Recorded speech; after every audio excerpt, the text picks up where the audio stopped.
Hello and welcome to Breaking Down, the series where we take an in-depth look at a Fire Emblem unit from a gameplay perspective, and it has been a while since I've said that. Before we start, I would like to thank the people who support me in making content like this by backing the channel on Patreon.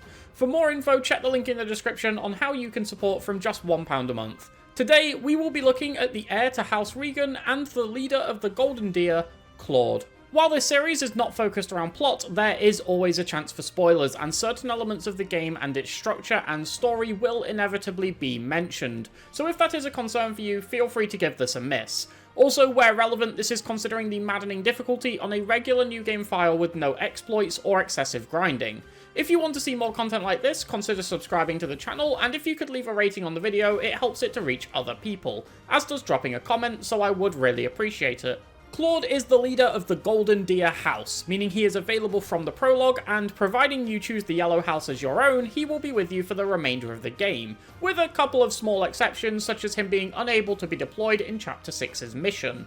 Of course, this means that Claude cannot be recruited into the Black Eagles or Blue Lions, and so is not available in any of the other routes in the game. Being a Lord, he will also be force deployed on story maps and usually cannot have his starting positioning changed, which is worth bearing in mind. Claude's personal ability, at least in Part 1, is Leicester Lineage, which gives Claude an extra 20% EXP from all actions. This is pretty nice, particularly in the early game, where it can help him to accelerate his growth and, in particular, reach the beginner and intermediate classes a little bit quicker and earlier than other units, which can be great for picking up those class masteries just a little bit sooner, as well as getting the statistical benefits from simply being a higher level. This is something that will always be appreciated. In Part 2, Claude's personal ability upgrades into Leicester Lineage Plus, which retains its original effect whilst also granting Claude the ability to move through enemies, rather than having to navigate around them. This is exceptionally useful and can give you a lot more mobility, particularly when looking to use Canto to reposition for an enemy phase,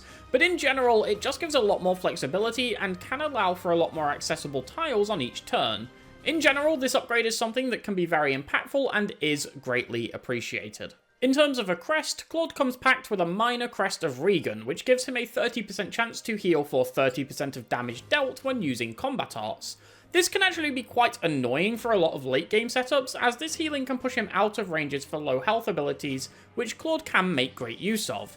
It also grants access to the combat art Fallen Star when using the relic weapon associated with the crest, Failnaught, which can be very useful.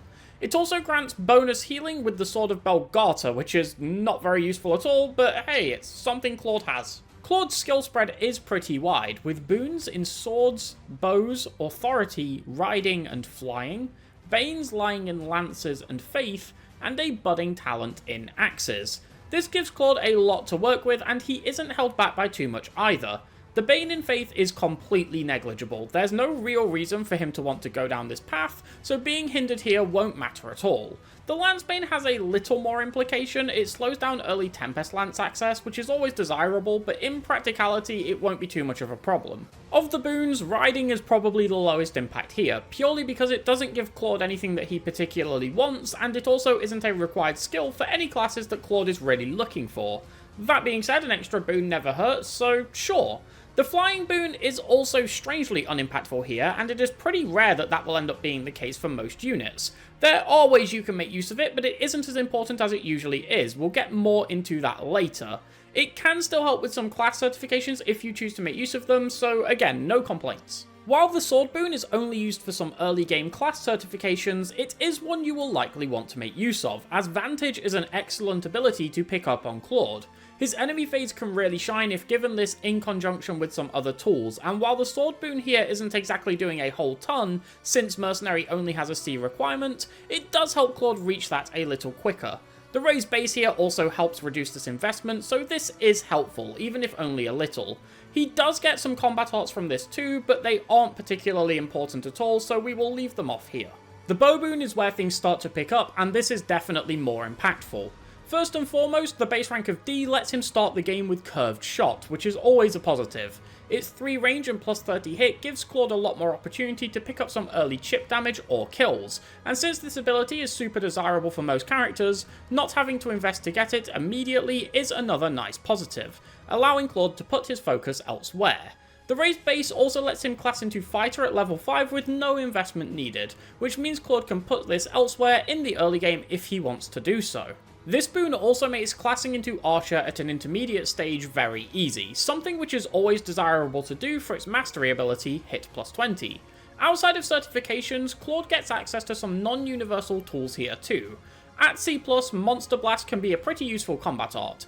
Its plus 5 damage boost is nothing to scoff at, and the effective damage against monsters can also be handy, both for bringing down these foes and for breaking their barriers in a single attack. You can also get access to this pretty early, so it's likely to see some relevance during your time using Claude. At the A rank, he gets access to Encloser.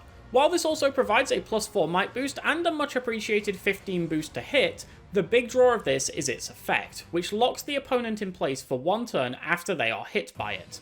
This can be very useful for some specific purposes, such as locking down enemies equipped with gambits who you aren't able to consistently one-round, to prevent these from messing up your enemy phase units.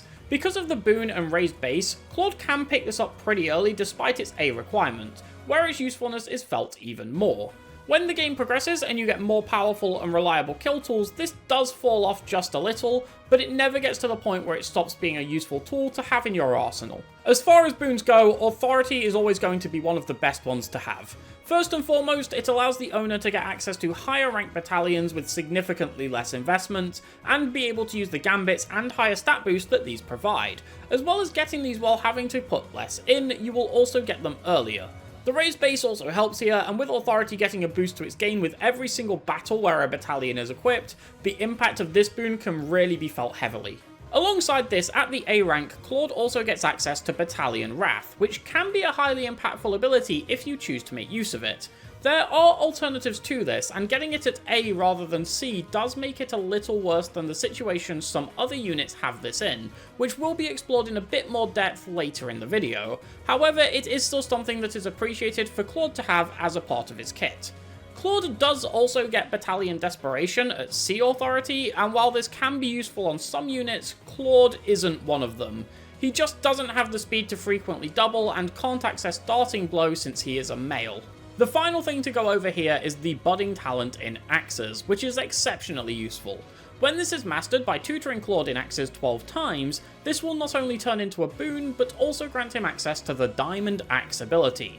While this does have its drawbacks, taking a pretty staggering 20 hit away from the attack, it also comes with a giant plus 14 might boost, and considering you could get this as early as chapter 3, very few things are going to hit that hard this early in the game. The only drawback here is that when you are that early in the game, you won't have a lot of tools like Hit plus 20 or high hit boosting battalions to offset the reduction presented by the combat art to its accuracy, but it's still a great tool to have at that stage. Axes are also a great investment path for Claude. Like with most physical units, the opportunity to access Deathblow at the intermediate stage is always going to be tempting, and this means less investment is needed to access the Brigand class to work towards this.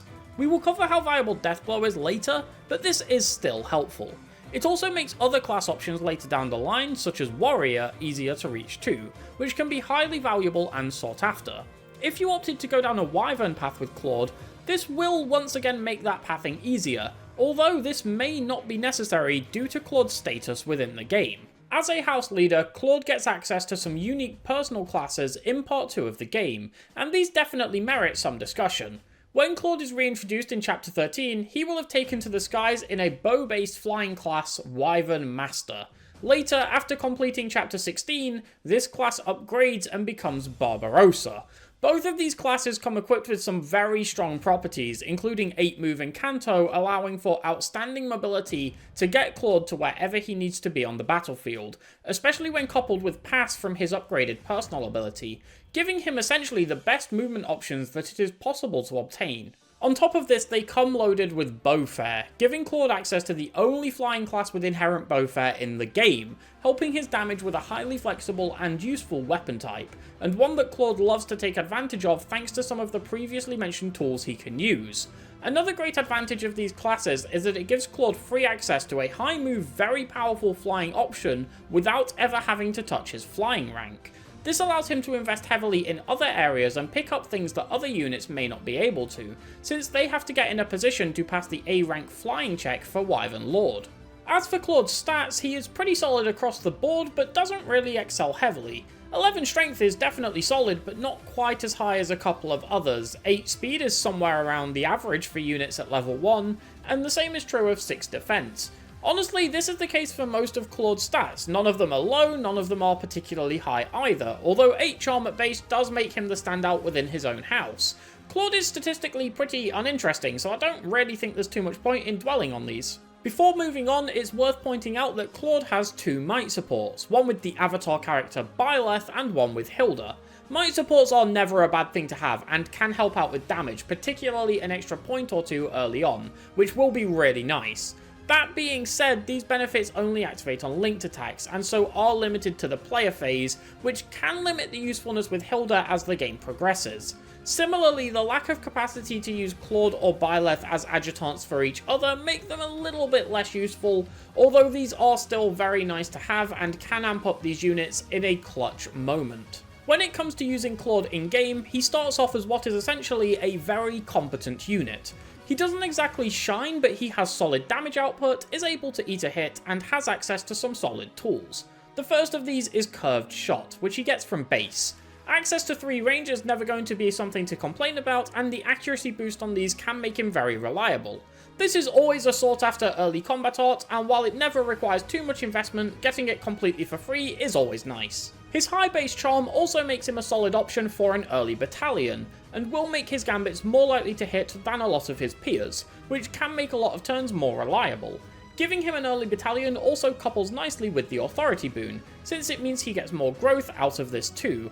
Plus, the immediate access to Curved Shot means he can take advantage of this in more situations, as his range will make it easier for him to participate in combat every turn.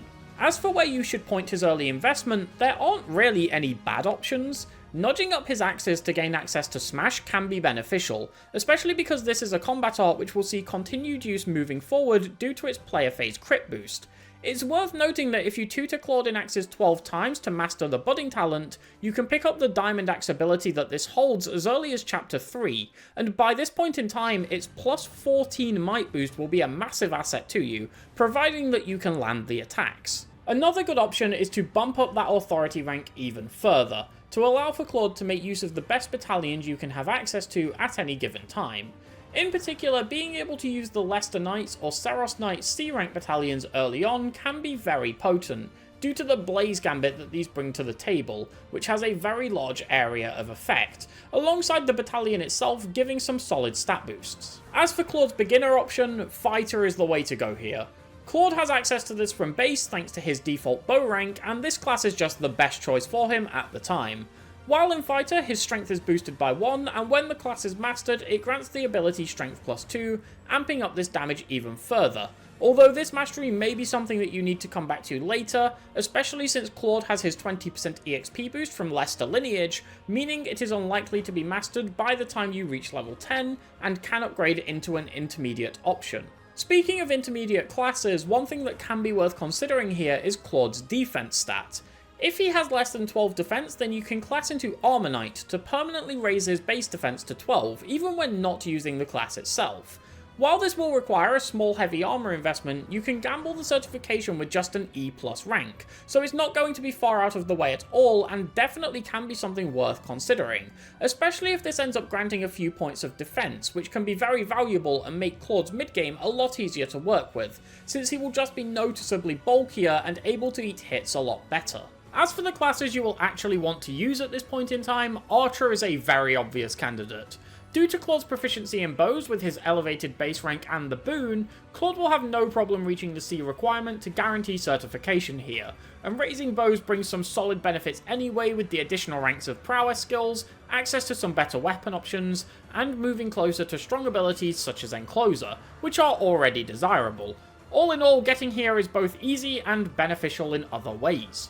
Archer itself is a very solid intermediate class, thanks to its ability Bow Range +1, with its self-explanatory effect granting a lot more opportunity to attack opponents, and providing additional safety against enemies who are ranged, as 4 range attacks now become possible with Curved Shot, allowing you to outrange even enemy archers. Perhaps even more importantly, when mastered, this class grants the ability Hit plus 20, the self-explanatory effect of which can be a very nice reliability booster, particularly for those long-ranged attacks. Importantly, this also affects gambits, which can become very impactful later down the line. Speaking of class masteries, picking up Death Blow by mastering Brigand is always going to be a consideration. This ability provides the user with a boost of 6 attack when they initiate combat, which is a pretty sizable enhancement and one that can often be very desirable. Qualifying for the Axe class is no problem for Claude either, especially if you mastered the budding talent to turn this into a boon. That being said, I don't really think Death Blow is particularly worth it here. Claude doesn't have the speed to take advantage of it multiple times per combat naturally, and doesn't get any brave combat arts to provide this either, and while he could always go down a class to get one of these, he definitely has better options later in the game. He also has a solid spread of abilities to choose from, and there is a chance that even if you do pick this up, it may not actually be an ability that you want to run in the first place when you get access to his full spread. Another factor that can play a role here is that there is another skill which is desirable to Claude to pick up at an intermediate stage, and that is Vantage. This is gained by mastering the Mercenary class, which has a requirement of C swords to guarantee the certification. This is an area where Claude has a boon, so reaching this isn't difficult. However, it's also an area that doesn't really benefit from investment, so if you prefer to gamble it at D+, there is some merit to doing so. Unfortunately, the Mercenary class pales in comparison to Archer, and even Brigand at an intermediate level, coming with no class abilities compared to the bow-based class, and less strength than the Axe option. However, that mastery ability does make the time spent in the class worth it, having the effect of causing the user to attack first when they are below 50% health and the opponent initiates combat. This ability actually isn't too useful when first acquired, however later in the game it can form a powerful combination with other abilities. This is where we can start to talk about Claude's advanced classes, which become available at level 20, and while it isn't a great performer at the time, Warrior is a very strong choice, once again because of its mastery ability, Wrath. The class itself isn't awful, but it is considerably worse than options like Wyvern Rider or Sniper at the intermediate stage, although the lone requirement of 8 axes is very achievable, once again especially if you have mastered the budding talent to turn his axes into a boon area. However, the ability here does make it worth it. It has the same requirement as Vantage, needing the opponent to initiate combat while the user is at 50% HP or less. However, Wrath has the effect of boosting crit by 50. This massive spike can allow for crits to become incredibly consistent, if not guaranteed, on the enemy phase. Now, Claude does get Battalion Wrath, which is the same effect, but rather than being tied to Claude's HP, it is tied to his Battalion Endurance instead, activating when this is at 1/3 or below. Since Claude gets this from A Authority, it means you could skip the Warrior Mastery entirely and use this as your crit boosting fuel for the enemy phase for much less investment and work, allowing you to take advantage of something like Wyvern Rider at the intermediate stage, which is much better. This is absolutely valid and a completely viable option, but honestly I just find it annoying. Having to manage Battalion Endurance while taking damage to activate Vantage is just a huge pain to me, and means you have to juggle battalions when one breaks, since broken battalions do not trigger Battalion Wrath. While this means you don't have to master Warrior, it does mean you have to spend a period of time with a suboptimal battalion, since the ideal choice will be broken, then repaired, and have to get chipped back down to that 1/3 range by another unit. I don't think it's that big of a task to do 38 combats in Warrior, although it is worth noting that if you have already hit A Authority, you can use Battalion Wrath while in the Warrior class to allow you to enemy phase and master it quicker. When I play, I choose not to do Orcs battles, but if you do opt into doing these, it only further pushes the advantage that the regular Wrath variant has, because now spending a couple of battles mastering the Warrior class is even less of an ask. Ultimately, both have their up and downsides, it's down to player choice and preference, but I personally prefer to just grab Wrath from Warrior and use it alongside Vantage. However, this isn't really special. Any unit can master Mercenary and Warrior and have access to Wrath and Vantage, so what makes this so good on Claude in particular? Well, that comes from the fact that this is all of the investment that Claude needs in terms of his classing at all. With most other units, after picking up Wrath, they will want to raise Flying and Lance ranks to push into the Wyvern Lord class at level 30, as its 8 move combined with Flight and Canto are an incredibly potent combination. However, Claude has no need to do this, as upon reaching part 2 of the game, he is granted the Wyvern Masterclass with no requirements or benchmarks needed to access this, and as a result, this frees up a massive amount of potential investment for him. Before we get too far ahead of ourselves though, let's talk about Wyvern Master itself. It arrives on chapter 13 and Claude is automatically classed into it for this chapter, where he will typically be midway through his advanced classes. Somewhere in the mid-20s ballpark is probably a fair estimate. This makes it a most direct comparison with Wyvern Rider, a 7-move flying class available at the advanced stage. Wyvern Master itself also brings 7 move to the table, a perfectly acceptable amount for this point, along with Flight and Canto to aid this movement even further, alongside the fact that Claude's upgraded personal ability now grants him Pass. Essentially, his movement is off the scale. While Rider brings Axe Fair, Master brings Bow Fair, boosting the damage of bow-based attacks by 5. The Claude exclusive class also brings an additional skill here, Charm, which grants an additional 3 damage to attacks dealt by adjacent allies. This isn't massively impactful, but there is no harm in having it either, and you may be able to find some situations in which this helps out, especially as by this point in the game, units will have started to gain access to Brave combat arts, or more frequent access to Brave weaponry to take advantage of this multiple times per combat. Claude also gets access to a couple more things here beyond just the class. As was mentioned earlier, his personal ability upgrades at this time to Leicester Lineage Plus, giving him the pass ability alongside the 20% EXP gain which he already has. This enhances his movement even further, allowing him to move through enemies to get into even better positions. Claude is also granted a relic weapon, Failnaught, which comes with 18 might as well as 20 hit, and with Claude specifically, grants him access to the Fallen Star as a combat art when using the relic thanks to his Crest of Regan. This grants an additional 10 might, 10 crit, and a huge 30 hit, as well as 2 to 3 range, and comes with quite an interesting effect. It grants the unit the Fallen Star status, which ensures that they will dodge their next attack that comes their way in the next round of combat. Basically, if you use this, the next attack that is thrown at Claude will miss. It's a bit odd, but it can definitely be useful. It's worth noting that while Wyvern Master is based around bows, you can absolutely still whip out an axe whenever it's beneficial to do so, particularly if you need to counterattack an opponent from one range. While you won't take advantage of bow fare, axes do boast a higher might than bows, so you won't fall off that much damage anyway, and if you're using killer weaponry to push even closer to near guaranteed crits, then this is even less likely to make much of a difference, as a crit with either a bow or an axe is probably killing most opponents regardless. Another way to counter from one range is through the use of a Retribution Gambit, which allows the person who this affects to counterattack opponents at any range. However, this does have a downside with bows. If you are attacked from a great distance by an enemy such as a Bow Knight or a Siege Tome, your counterattack can have a very harsh range penalty applied to it. This penalty does not apply to axes, and so if you are opting for retributions on your enemy phase, axes can definitely be better than bows, although of course this can also depend on what you want to do on your player phase. Also, while these situations aren't rare, they aren't exactly common either, so flexing between axes and bows is absolutely viable. Because of this, it is worth making note of one other ability which can allow bows to attack from one range, and that is Close Counter. This does exactly what it says on the tin, and allows bows to counter from close. Close counter. While this does sound incredibly ideal, the big issue with this is that the ability slots for Claude can be very highly contested, something that I will get into more later, so while close counter will always be an option, it may not always be one that you want to make use of due to other viable abilities that are possessed. One of the biggest advantages of bows here is the potential to dink away at a melee enemy on the player phase, particularly those equipped with gambits who won't fall when they use these on the enemy phase. The option to drop these safely is highly advantageous and can be pretty achievable, although not completely consistent, as Claude's crit rate with a killer bow will still be pretty high even without Wrath active.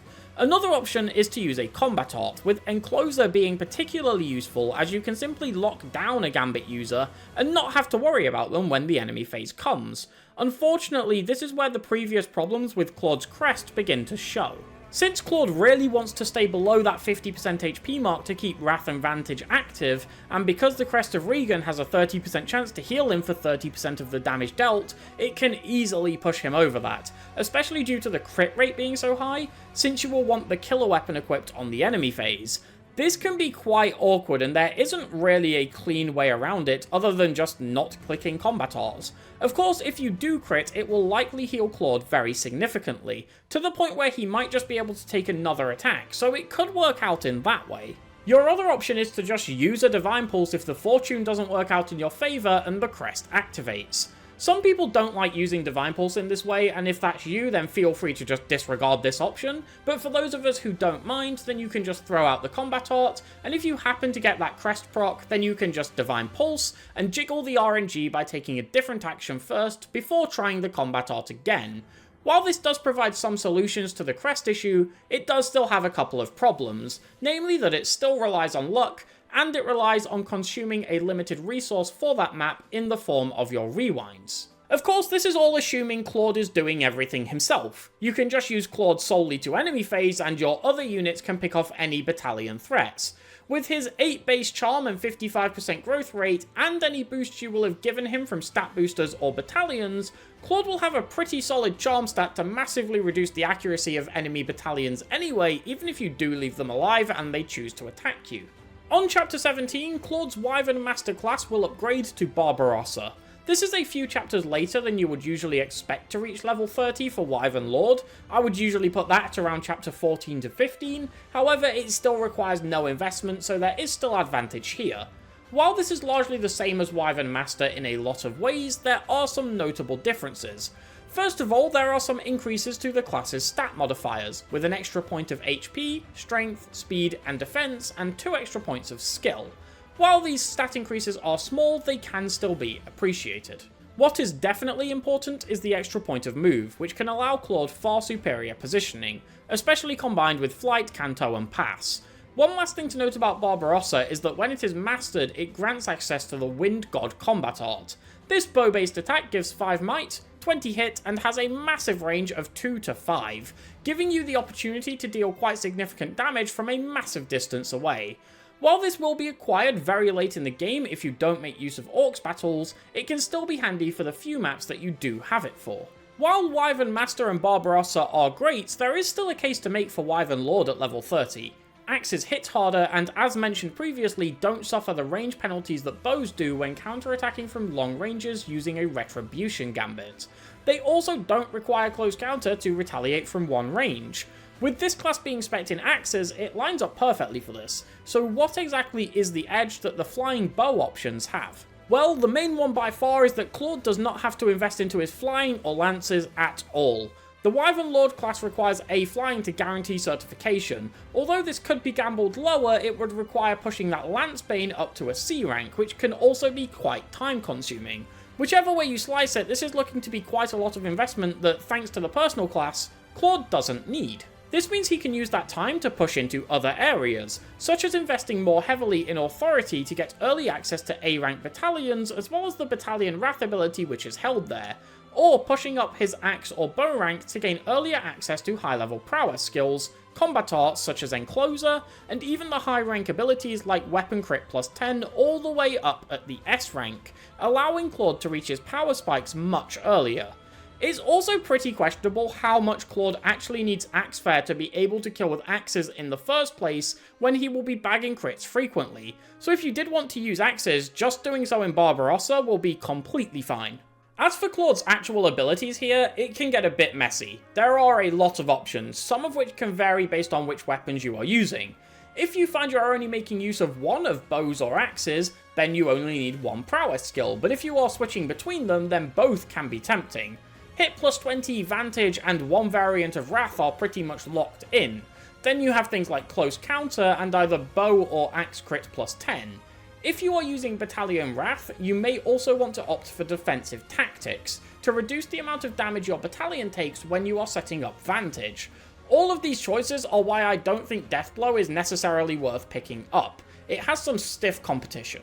The good thing about this is you can swap and change as you need on a map by map basis. You don't always have to run the same 5. Just take a couple of minutes to look at what you're up against. If it's high avoid opponents, maybe you consider a prowess ability. If you want to throw Claude into a pool of melee enemies, maybe you opt for close counter. You get the idea. This video has gone on for quite a while, and I think we can wrap up Claude here. Thank you so much for watching, and I hope this helps you to get the most out of the Golden Deer's house leader. Before you go, if you wouldn't mind dropping a rating on the video, as well as a comment with any thoughts or questions that you may have, it would be much appreciated. And if you would like to see more, consider subscribing. If you would like to discuss this video, anything else on the channel, or Fire Emblem in general, consider joining the Discord server, which is linked in the description. I would also like to thank the people who back the channel on Patreon. The support really means a lot, and it is greatly appreciated. Thank you again for watching, and have a great day. I'll catch you next time, and goodbye.